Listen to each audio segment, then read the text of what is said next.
آگے چل کر آج جب زمانہ چینج ہوا، آج جب پاکستان میں ایک اپورچونٹی کریٹ ہو گئی کہ پاکستان میں یہ جو جاگیردارانہ وڈیرانہ نظام ہے، یہ جو سردارانہ نظام ہے، اور وہ کہاں ہے؟ وہ زیادہ تر پاکستان کے رولر ایریاز میں ہے کہ وہاں کا سردار، وہاں کا خان، وہاں کا وڈیرا، وہاں کا چودھری، وہ سب اپنے اپنے گاؤں میں، گوٹھوں میں وہاں کے وہ لوگوں کے مالک بنے ہوئے ہیں. وہ پولیس کنٹرول کرتے ہیں، وہ پانی، وہ زمینوں کے پانی کو کنٹرول کرتے ہیں، وہ تپیدار کو کنٹرول کرتے ہیں، اور ان تینوں چیزوں کی وجہ سے وہ وہاں کے انسانوں کو کنٹرول کرتے ہیں. تو وہ ان کے کلچز سے ہمارے مظلوم پاکستانی نکل نہیں پاتے تھے، اور وہ کبھی جھوٹی FIR کے ذریعے لوگوں کو کنٹرول کرتے ہیں، کبھی کسی کا پانی بن کر کے کنٹرول کرتے ہیں.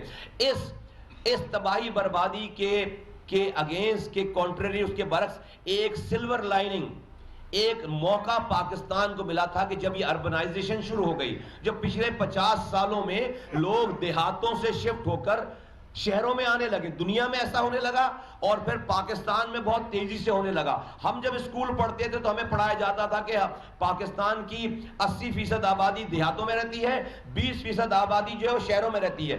آج ہمارے بچوں کو پڑھایا جا رہا ہے کہ پاکستان کی 35 سے 40% آبادی دیہاتوں میں رہتی ہے، اور پاکستان کی 60 سے 65% آبادی شہروں میں شفٹ ہو گئی ہے. یہ جو شہروں میں آبادی شفٹ ہوئی ہے، یہ سائلنٹ ریولوشن لے کر آ رہا ہے، یہ خاموش انقلاب لے کر آ رہا ہے. کیوں؟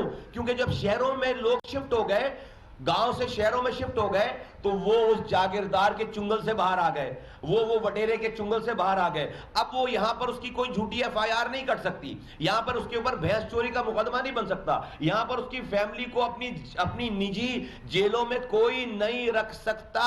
شہروں کی ڈائنامکس ایسی ہے، میڈیا آزاد ہے یہاں پر، عدالتیں آزاد ہیں یہاں پر، اور ایسی ڈائنامکس ہیں یہاں پر، سوشل سوسائٹی کے اور دوسرے سیگمنٹ ہیں جہاں پر آپ وہ ظلم نہیں کر سکتے عوام پر جو آپ گاؤں گوٹھوں اور دور دراز کے علاقوں میں کرتے ہیں. تو یہ وہ ایسی ایک اپورچونٹی آئی تھی کہ پاکستان میں ایک خاموش انقلاب برپا ہوتا، اور یہ ملک، یہ جو جاگیردار وڈیرے سرمایہ دار اس ملک کو چلا رہے ہیں، اسمبلیوں میں بیٹھے ہوئے ہیں، ان سے یہ ملک چھٹکارا حاصل کرتا. لیکن غضب خدا کا. اور یہ کیسے ہوتا؟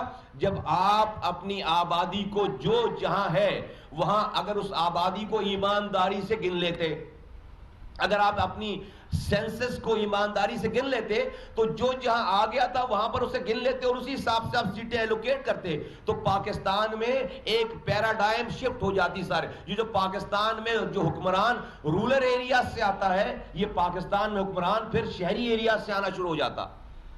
یہی 2017 میں 18 سالوں کے بعد جب مردم شماری کی گئی ہے، تو اس مردم شماری میں پاکستان کی آبادی بالعموم اور بالخصوص کراچی کی آبادی کو غلط گنا گیا ہے. سارے دنیا کے تحقیقاتی ادارے یہ بتا رہے ہیں، چیف جسٹس آف پاکستان اور جو ہے وہ اپنی ہیئرنگ میں آفیشل کہہ رہے ہیں، آصف علی زرداری جو کہ صدر پاکستان سے اس وقت وہ کہہ رہے ہیں کہ کراچی کی آبادی کہیں سے بھی 3 کروڑ سے کم نہیں ہے. لیکن سرکار کے اعداد و شمار، ریاست کے اعداد و شمار کراچی کی آبادی کو 1 کروڑ 40 لاکھ لوگ بتا رہے ہیں، جو کہ آنکھوں میں دھول جھونکنے کے برابر ہے. اس پر ایک اعتراض کریٹ ہوا، اور اس رزلٹ کو ابھی تک قبول نہیں کیا گیا تھا، اور یہ اعتراض رہتا اور یہ بات آگے چلتی تو، اور اس کے بعد یہ بات آگے ٹھیک ہو سکتی تھی. لیکن غضب خدا کا کہ آج سے 3 دن پہلے پاکستان میں PTI کی حکومت نے اپنی کیبنٹ میٹنگ میں اس متنازع، اس جعلی سینسس کو، اس جعلی مردم شماری کو انہوں نے کابینہ کی اپروول دے دی. کراچی سے PTI کی 14 سیٹیں ہیں، اور اس کے بعد ان کی کولیشن پارٹنر 7 سیٹیں لے کر MQM بیٹھی ہے وہاں پر. MQM کی ہسٹری پچھلے 2 ڈھائی 3 سالوں میں انہوں نے اپنی پوری کیمپین اس نام پر چلائی ہے کہ کراچی کے 70 لاکھ لوگ لاپتہ کر دیے گئے. ان کے یہ ڈائیلاگز تھے سارے. انہوں نے پورا الیکشن اس کے اوپر لڑا ہے. اس کے بعد وہ کورٹ میں گئے ہیں اور اس کے ساری چیزوں کے باوجود آج وزارتوں کے مزے لوٹنے کے چکر میں، آج حکومت میں شامل رہنے کے چکر میں اس کمزور ترین حکومت، ہاں میں کمزور ترین کہہ رہا ہوں، یہ حکومت ابھی 2 لوگوں کا بھی حکومت سے کی بینچوں سے ہٹنا برداشت نہیں کر سکتی. ان کے پاس 7 سیٹیں ہیں. آج اس سے کمزور حکومت پاکستان کی تاریخ میں کوئی آئی نہیں ہے، جو کہ ٹوٹل 10 سے 13 لوگوں کی برتری کے اوپر حکمرانی کر رہے ہیں. اس کمزور ترین وفاقی حکومت کے سامنے انہوں نے گھٹنے ٹیک دیے اپنے وزارتوں کے مزے کے لیے، اور وہاں پر صرف عوام کو دھول کی آنکھوں میں دھول جھونکنے کے لیے ایک اعتراضی بیان لکھ کر ڈال دیا، جس سے آج تک پاکستان میں کبھی بھی کسی اعتراضی بیان سے کبھی بھی کوئی کام رکا نہیں ہے. اور وہی ہوا کہ اس اعتراضی نوٹ سے ان کے 2 وزراء بیٹھے ہوئے، انہوں نے اعتراضی بیان ڈال دیا، اور اس بیان کو ڈالنے کے بعد اپنی رضامندی شامل کر کے آج کیبنٹ سے وہ اپروو کرا لیا. وہ جعلی سینسز، وہ جھوٹا سینسز، وہ مردم شماری اپروو کروا لی انہوں نے. اس سے بڑا پاکستان کے ساتھ کوئی اور ظلم ہو نہیں سکتا. اس سے بڑا کراچی والوں کے ساتھ ہماری نسل کشی شروع ہو گئی ہے. یہاں سے نسل کشی میں ایکسپلین کرتا ہوں کہ وہ کیسے. پہلے ان سے تو یہ انہوں نے کر لیا، یہ باہر آ کر یہ کہہ رہے ہیں کہ ہم نے تو اعتراض کر دیا اور اب ہم عوام کے پاس جائیں گے. ان کو فی الفور اس حکومت سے علیحدہ ہونا چاہیے. ان کو فی الفور ٹریجری بینچز چھوڑ کر اپوزیشن میں جا کر بیٹھنا چاہیے. ان کو فی الفور اپنی وزارتوں کو چھوڑنا چاہیے. یہ حکومت گھٹنوں کے بل آ جائے گی، یہ افورڈ ہی نہیں کر سکتے. یہ عوام کی آنکھوں میں دھول جھونک رہے ہیں کہ ہم نے اعتراض کر دیا. اور خالد مقبول صدیقی 2 پریس کانفرنس کر چکے ہیں لوگوں کی آنکھوں میں دھول جھونکنے کے لیے. جب ہماری پریس کانفرنس آئی، ہم نے جب ان پہ اعتراض کیا تو اس کے بعد 2 پریس کانفرنس کر چکے ہیں. اور کیا فرما رہے ہیں کہ ہم عوام کے پاس جائیں گے. عوام جوتے لے کر بیٹھے، جاؤ عوام کے پاس، تمہیں بتائے گی عوام کہ عوام تمہارا کیا استقبال. ہم عوام سے رجوع کریں گے. عوام سے رجوع کرو اس وقت جاؤ جب تم استعفیٰ دے چکے ہو.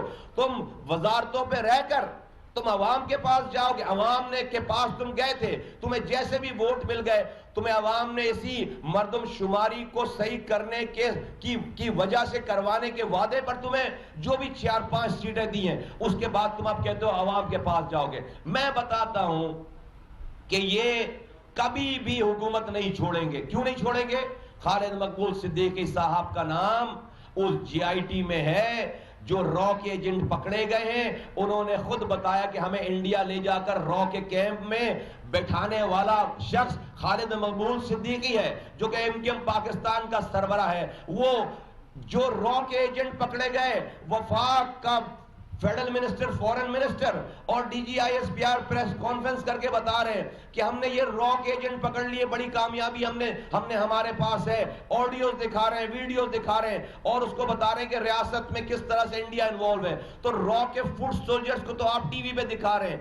جو اس فوٹ سولجرز کو را کے ایجنٹ بنانے والا، اس کو آپ وفاقی وزیر بنا رہے ہیں. کیا مذاق ہے اس ملک میں؟ یہ ریاست میں کیا مذاق ہے؟ اس کو آپ آج سے 6 مہینے پہلے تک وہ وفاقی وزیر تھا، آج وہ نیشنل اسمبلی کا ممبر ہے اور آج ایک پارٹی کو ہیڈ کر رہا ہے. تو را کے ایجنٹ جو بنانے والے ہیں وہ وزیر بن رہے ہیں، اور جو را کا ایجنٹ ہے اس کو آپ ٹی وی پہ غدار اور آپ کو ملک دشمن بنا رہے ہیں. یہ وہ وجہ ہے. پھر ان کا میئر اتنی کرپشن کر کے باہر گھوم رہا ہے، اسی وجہ سے باہر گھوم رہا ہے. اس پہ نیب کے کیسز بن کے وہ جیلوں میں اس لیے نہیں ہے کہ وہ اتنے آج پیپلز PTI کی حکومت کے ساتھ ہیں. PTI کی حکومت سارے اپنے اپوزیشن کے لوگوں کو نیب کا لیٹر بھیج رہی ہے، لیکن وسیم اختر کے اوپر کوئی نیب کا لیٹر نہیں آ رہا، خالد مقبول کے اوپر کوئی نیب کا لیٹر نہیں آ رہا، عامر خان کے اوپر کوئی نیب کا لیٹر نہیں آ رہا. اس لیے نہیں آ رہا کہ وہ آج حکومت میں شامل ہیں. دا مومنٹ یہ حکومت سے ہٹیں گے، یہ سب لوگ جیلوں میں جائیں گے. دا مومنٹ یہ حکومت چھوڑیں گے، یہ سب لوگ جیلوں میں جائیں گے. اس لیے کراچی والوں، تمہیں پہلے دن سے کہتا چلا آ رہا ہوں، تمہارا چوکیدار چوروں سے ملا ہوا ہے. اس کراچی میں ووٹوں سے بننے والا چوکیدار، کراچی کی رکھوالی کرنے والا چوکیدار چوروں سے ملا ہوا ہے. وہ اتنا بدکار ہے کہ سارے کراچی کے لوگوں کے کہ فیوچر جنریشن کے سودوں پر دستخط کرتا چلا آ رہا ہے اور یہ ابھی تازہ یہ جو سینسس کی بات تو بھی تازہ بات ہے. آپ کو پتا ہے کہ 2013 میں کراچی کے لوکل گورنمنٹ آرڈیننس بنا کر سندھ حکومت نے پیپلز پارٹی نے سارے اختیارات جو ہے وہ آلموسٹ جب لیے تو یہ ان کا میئر 4 سالوں تک ایم کیو اور ان کا میئر یہ واویلا کرتے رہے کہ اختیارات اور وسائل ہم سے لے لیے گئے. ان سے پوچھو تم سے اختیارات کس سن میں لیے گئے تو پتا چلتا ہے 2013 میں لیے گئے. تو ان سے پوچھو 2013 میں تم کیا چاند پہ گئے ہوئے تھے تو پتا چلتا ہے نہیں, 2013 میں اسی پیپلز پارٹی کے ساتھ صوبائی حکومت کا حصہ تھے, وزیر بنے ہوئے تھے, گورنر بنے ہوئے تھے اور اپنے ہاتھوں سے یہ اختیارات ساری پیپلز پارٹی کو دے کر خاموش بیٹھے رہے وزیر بن کے, خاموش بیٹھے رہے گورنر بن کے. یہ پارٹی تو ہڑتالیں کرنے میں مشہور پارٹی ہے, ہڑتالیں کرنے والی پارٹی ہے, شہر بند کرنے والی پارٹی ہے. ایک ہڑتال بتا دو کراچی والوں, ایک ہڑتال بتا دو جو انہوں نے اس لوکل گورنمنٹ کے اختیارات جانے پر انہوں نے کی ہو. ایک ہڑتال بتا دو کہ انہوں نے سینسس کی مردم شماری کے خلاف کوئی بات کی ہو. عوامی ایشوز کے اوپر ایک ہڑتال بتا دو. نہیں, قائد تحریک کا شناختی کارڈ نہیں مل رہا, شہر بند ہوگا. قائد تحریک سے کسی نے تیز آواز میں سوال پوچھ لیا, شہر بند ہوگا. ہزاروں دفعہ شہر بند ہوا لیکن عوام کے لیے, لوگوں کے حقوق کے لیے ایک دفعہ بھی شہر بند نہیں ہوا. میں اب ارباب اختیار سے کہنا چاہتا ہوں کہ ہمیں ایک دفعہ کھل کر یہ بتا دو کہ اب ہمیں کراچی والوں کو حب الوطنی کے اور کتنے سرٹیفکیٹ لینے پڑیں گے. ہم سے ڈرنا کب بند کرو گے آپ, ہم سے ڈرنا کب بند کرو گے؟ ہم سے اتنا ڈر کیوں ہے کراچی والوں سے کہ آپ ہماری گنتی پوری نہیں صحیح کر سکتے, آپ ہماری گنتی صحیح نہیں کر سکتے. میں نے آپ کو پوری ہسٹری بتا دی کہ کبھی آپ اسلام آباد آپ دارالخلافہ لے جاتے ہو, کبھی آپ کوٹا سسٹم لگاتے ہو, کبھی آپ تمام پرائیویٹ آرگنائزیشن کو آپ نیشنلائز کر لیتے ہو, کبھی آپ آج یہ بات چل رہی ہے کہ پی آئی اے کا ہیڈ آفس اب اسلام آباد جائے گا. کیوں جائے گا بھائی؟ کراچی میں کانٹے لگے ہوئے ہیں, کیوں جائے گا پی آئی اے کا ہیڈ آفس کراچی میں؟ اسٹیل مل چل رہی تھی, بند کر دیا اسے لوگوں کو فارغ کر دیا. یہ کام صرف کراچی میں ہو رہا ہے, یہ بات ٹھیک نہیں ہے, یہ بات ٹھیک نہیں ہے. میں ان تمام یہ جو آج اس پیپلز پارٹی کی حکومت نے 2.5 لاکھ نوکریاں دی ہیں, ایک آدمی کراچی کا نہیں ہے. آج جو بھٹو صاحب نے کوٹا سسٹم لگایا تھا, ان کی پیپلز پارٹی آج اس والی بات پر بھی ان کو صبر نہیں آیا ہے, ان کا دل نہیں بھرا کہ چلو بھئی کوٹا سسٹم پہ ہی جو ہے بس کر رہے. نہیں, اس کوٹا سسٹم کے اوپر بھی جو کراچی کا کوٹا ہے اس پہ بھی جعلی ڈومیسائل بنا کر اس کوٹے کو بھی ہتھیار رہے ہیں, اس کوٹے کے اوپر بھی نوکری نہیں دے رہے, اس کوٹے کے اوپر بھی جو ہے وہ آپ ہمیں تعلیم نہیں دے رہے. ایک نئی یونیورسٹی نہیں بنائی ہے. حیدرآباد میں ان کا صوبائی وزیر تعلیم کھڑا ہو کر کہہ رہا ہے کہ میں یونیورسٹی نہیں بننے دوں گا, میں حیدرآباد میں یونیورسٹی نہیں بننے دوں گا.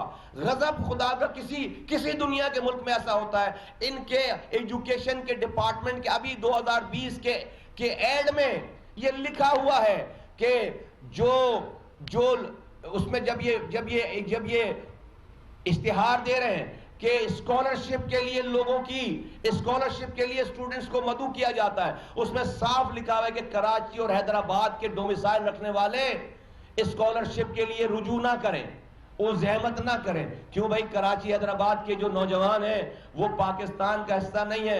اے مہاجرو, تمہیں آواز دے کر کہہ رہا ہوں, یہ جو ہمارے ساتھ ظلم ہے 70 سالوں سے, یہ پاکستان پیپلز پارٹی کر رہی ہے, یہ ہمارا سندھی بھائی نہیں کر رہا.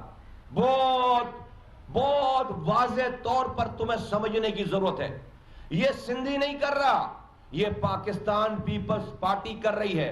وہ چاہتی ہے کہ آپ سندھیوں کو خدا نہ خواستہ برا بھلا کہو. نہیں, چلو. سربراہ پی ایس پی مصطفیٰ کمال کراچی میں پریس کانفرنس کر رہے تھے. انہوں نے وفاقی مردم شماری کے اعداد و شمار جو کہ کراچی سے متعلق ہے انہیں مسترد کر دیا.